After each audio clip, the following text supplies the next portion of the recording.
Do you ever get that weird gut feeling like something is wrong, like you might be getting fired? Do not brush that feeling off, but instead pair that with the following signs that your time at the company just might be short. Welcome to the channel, Leadership with Mike. On this channel, I help new managers become more confident leaders, and I do that with no nonsense sense, if that makes any sense. Now, before you go getting fired, I'm just kidding, you're not getting fired. I mean, you might be, but we'll get into that. But before any of this, grab your free PDF download of 14 things managers must know before they manage. And even if you're an experienced manager, promise you, get it because you will find something useful.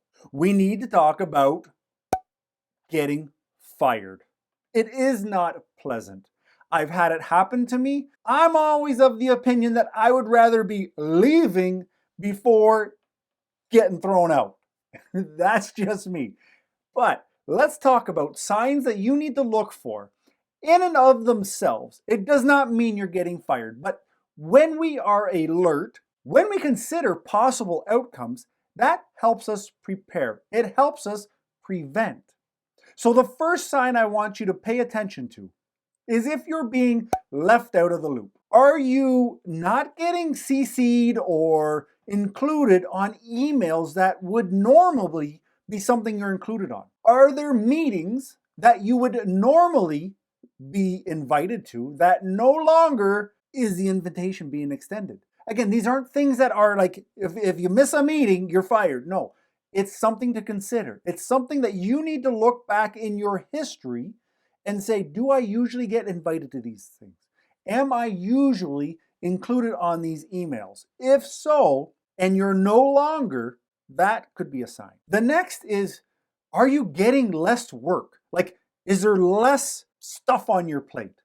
As we work, as we build our reputation and we start to move up in the company, you get more money and you get more workload. But if you're doing your job and the work isn't really coming to you and the workload is shrinking, this could be a sign that your employer is planning to get things done in the near future without your assistance. So as they start to take away from you, it becomes easier for them to let you go. The next one, and this, I've seen it and it is so awkward, but the small talk becomes insanely small, where people feel like you don't get that coffee maker, grab your coffee, have a chit chat, or meet you at the water cooler and chit chat.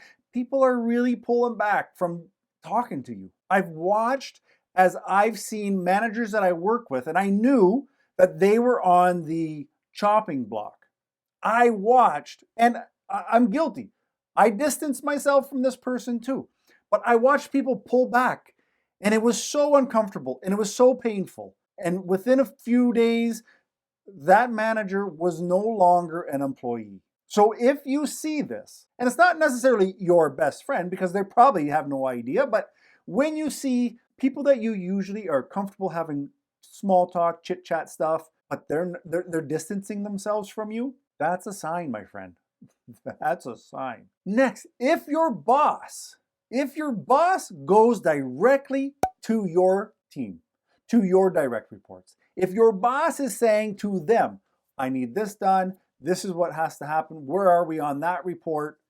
That is a telltale sign that your boss is preparing to cover your position until it's replaced, or cover your position permanently. That's irrelevant to you because if you're not there, you don't need to care. Pay attention if your boss no longer includes you in the chain of command, because how it should be is your boss tells you and you tell your team. If your boss isn't telling you, do you think that there's a need for you in that chain of command? Probably not for much longer. Now, don't leave right after this last point because I'm going to share with you how I stopped my own ship from sinking at a job that I still needed. But point number 5 and bonus number 6, because they kind of go hand in hand, is when you're getting your performance reviews, they're really starting to look bad. And your work, I mean, you have to be honest with yourself, but if your work has not declined, but you're just finding that during performance reviews, the detail to how you're not performing is a lot more detailed. To me, that is a manager building a case for all the stuff that you're not doing. And if you were one to always get praise from your boss, this is number 6, and that praise is going down, they are plotting to help the review process look negative. If they want to get rid of you, your boss can't be like, yeah, great work, you're doing a great job, because they want to make it as easy as possible and cut and dry to say, no, you haven't been performing. So part of that is to stop praising stuff that you've done and to be a little bit more intense in your reviews. If that's happening, there's a high probability that you're losing your job.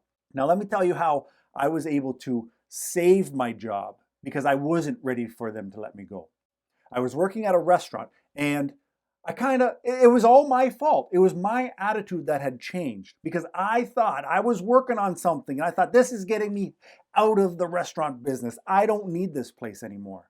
But as time went on, I realized, you know what? I'm not ready. I need to hang on to this job. Well, one evening, the general manager pulled me in the office when I'm doing my cash out. He said, Mike, close the door. We never close the door. It's a problem if we got to close the door. And I could see his face was turning red. His eyes were a little bit watery. I'm like, it's going down tonight. He said, Mike, I need to talk to you. I said, okay. He said, your performance has been horrendous lately. You are not here when you're here. You're off on your phone. You're chatting with the girls. I'm sorry, I chat with the girls. But he was right. Quickly, I realized, listen, I'm getting fired now. You can see when he wanted to make himself angry, so it was easy to say, you're done tonight. Tonight's your last shift. What did I do? And he sat back. He said, is that right? I said, yeah. I said, I'm not ready for you to fire me tonight. And he started to laugh because he knew that was happening. I said, I'm not ready for you to fire me tonight. Give me two more weeks on the schedule.